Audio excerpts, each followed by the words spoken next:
So a while back I made a video on strange Godzilla poster art, which, as the name applies, I went over some interesting choices of art made to promote certain films of the franchise. Towards the end of it, I brought up that I wanted to make a follow-up to the video. That was well over a year ago, so I apologize to anyone who wanted the part 2 but couldn't get it till now. I'm sorry, life just happens. Anyways, with that being said, let's dive in. Please consider both liking and subscribing, it really helps. To start, let's go over some Mechagodzilla posters. Now, for the most part, the first movie's posters are pretty fine. A lot of the countries seem to just use either one of the two Japanese poster art that you're seeing here, but translated of course into the respective language. However, there are a few odd ones that chose to use original art, and here's one of them. The French poster, which translates to Godzilla vs. MECANIK monster. Yes, that is how you're supposed to say it. To start, Godzilla just towers MECANIK monster here, when in the movie they should be around the same height. This size difference doesn't really make me feel like Godzilla's not gonna have any sort of chance against this thing, because it feels like he can just rip his head off right here.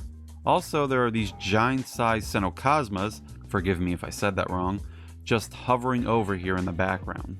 I would say these were put here to most likely represent Rodan, but Rodan isn't even in this movie. Your guess is as good as mine as to why these things are just placed here. On a positive note, Mechagodzilla is drawn pretty well here. It's not perfect, but it's not bad either. It's also interesting they have him shooting the flamethrower weapon, or Destro Fire as it's called, being used on the poster, considering it's a move the machine has, but never ends up using in the overall film. Godzilla, on the other hand, of course, has the big green dinosaur treatment, what looks like a single row of dorsal fins starting from the tip of his nose all the way to the end of his tail. Oh, and also there's an active volcano here. Here's another Godzilla vs. Mechagodzilla poster from Poland, titled Terror of Mechagodzilla.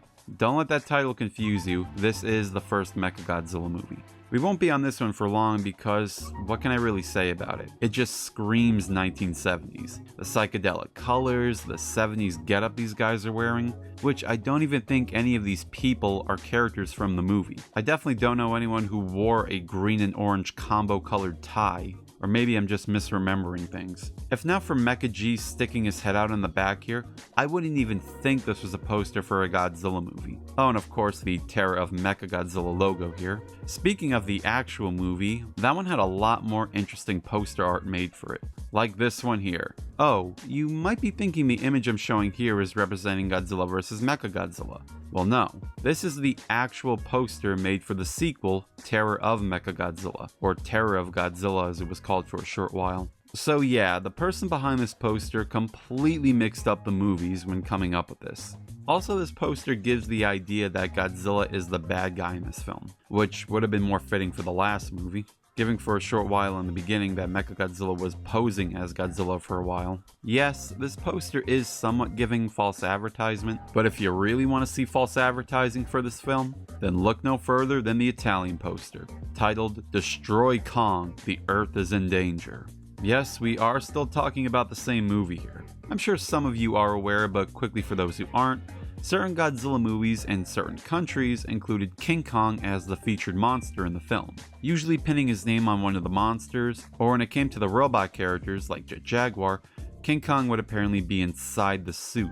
It's the case in point for this movie, where Kong is inside the Mechagodzilla suit, battling Godzilla to conquer the world for some aliens. There was another Italian poster which features Kong again wreaking havoc, when he really should be inside the Mechagodzilla suit causing trouble, if that's what the film is trying to sell its audience on. Especially considering there was never a moment in said film in which the giant ape is attacking the city. Moving along to a movie in which an ape is attacking a city, we have the original King Kong vs. Godzilla.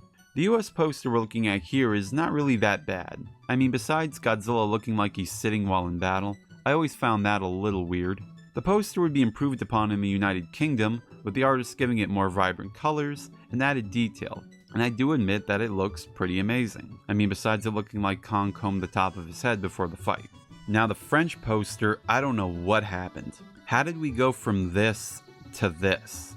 Unlike the UK one, which had rich detail, this one has almost no detail. Kong looks like a big hairy Sasquatch, he completely dwarfs Godzilla now, Big G is now missing an arm, and his leg here looks like it's coming from the ocean rather than being attached to his body. But hey, at least the octopus finally made it on the poster, complete with cartoony eyes and only 4 tentacles.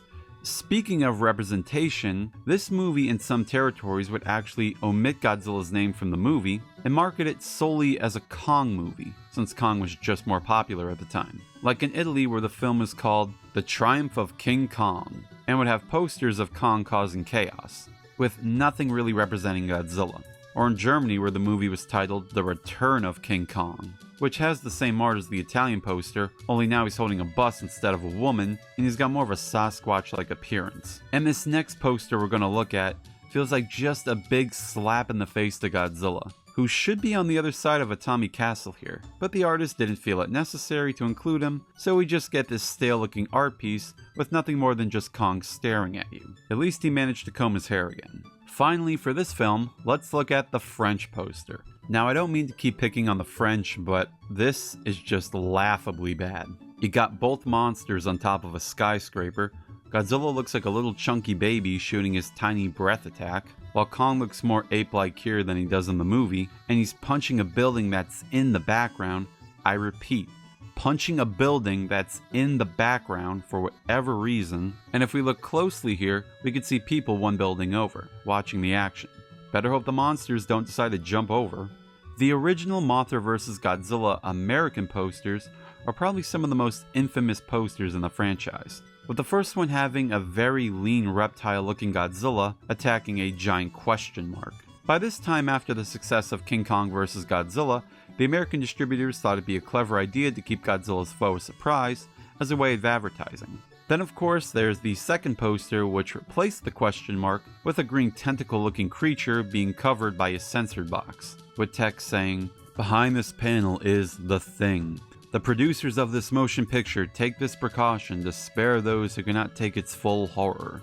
For those who can, see the film from the beginning." Scrolling over, it reads, "See the birth of the most terrifying monster." You mean the little Mothras?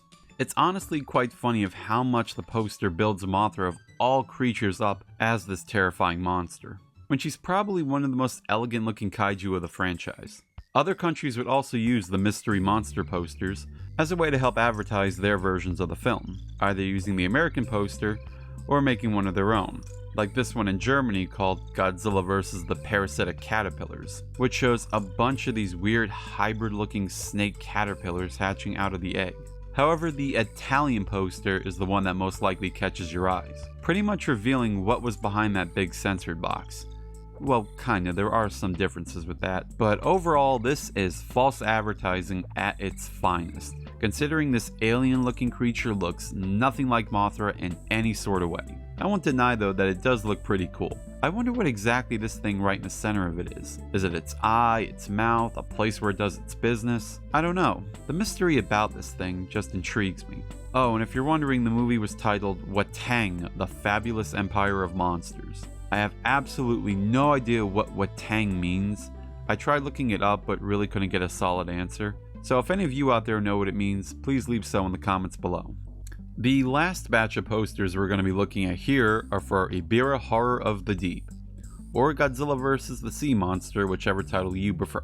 Now for the most part, like the Mechagodzilla posters, these ones are pretty much alright. There's nothing really unusual about most of them, until we come across the Italian posters, like this one where we see a giant Sasquatch looking creature getting fired at by helicopters and jets while trying to stop a train, it looks like, and there's this overly attractive blonde native girl running, I guess, in the foreground. If not for me saying that this was for the Ebirah film, I guarantee you would have had no idea that this was made for that movie. Even the title doesn't help, as it's called The Return of Godzilla, which may make things even more confusing. There's a similar poster with the Sasquatch and the blonde girl. I have no idea as to why the artist came up with this creature, considering there are other Italian posters which feature the right monsters, and if you can believe it, this isn't the last time we see this thing, because the lobby cards also feature some interesting pictures, especially on Godzilla's breath, which looks like someone just did it on Microsoft Paint. Yes, I know that didn't exist at the time, but you get my point. And I forget, why was Godzilla attacking the natives of Infant Island again? You know what? It doesn't matter, because witness this masterpiece. Beautiful, right? Honestly, I'm just stunned, because I don't even know where to start here. You got the Sasquatch back chasing after this girl, I guess, who's not even from this movie, nor is the vacant set of buildings behind her. You got a giant jet plane roaring in from the back. In fact, everything's just out of proportion here. And you got the actual cast just chilling on the side here. If not for them, I wouldn't even have the slightest clue on what movie this is. Finally, we got the Poland poster here, which was titled Ebirah, Monster of the Depths. Now, I'm not gonna lie, I actually really like the art here. Not so much of it being a poster, because it looks more like the cover to a book you find at your school library, than it being a film poster. There's just something ominous about this. The lonely blue sea and sky, with no one or nothing around, as this unfortunate crew are about to meet their end by becoming this creature's next meal. The way this creature's design is also very unique, with its tongue coming out of its upper jaw, and its eyes just gazing to nowhere. Just like the Italian Mothra poster, I find this poster very fascinating, just for its art alone. It has its own story to tell, which unfortunately gets underlined by the story it should be telling. To wrap things up, how about a bonus poster? Now, I don't normally go into Heisei posters and beyond, because by then studios knew better than to just throw anything together to grab the audience's attention. But that isn't going to stop some studios for doing just that. Like the Iranian poster here for Godzilla vs. Biollante, which features a smaller Biollante here staring at Godzilla's thunder thighs with no tail to be seen, and the military just off in the background doing what they can to stop Godzilla, and the flying saucer swoops down from the red sky to get into the action. Oh, you don't recall the flying saucer from the film? Well, don't feel ashamed, because I don't either. I guess this could just be the Super X2, and someone just mistook it for a flying saucer. And that'll be about it. Were there any posters you've seen here that you liked, laughed at, or absolutely hated? If so, please leave so in the comments below. Anyways guys, thank you for watching, and take care. Konga, Godzilla, King Kong. Die Brut des Teufels. Die neue Sensation des Horrorfilms. Die Brut des Teufels. Erwartet Sie in Kürze in diesem Theater.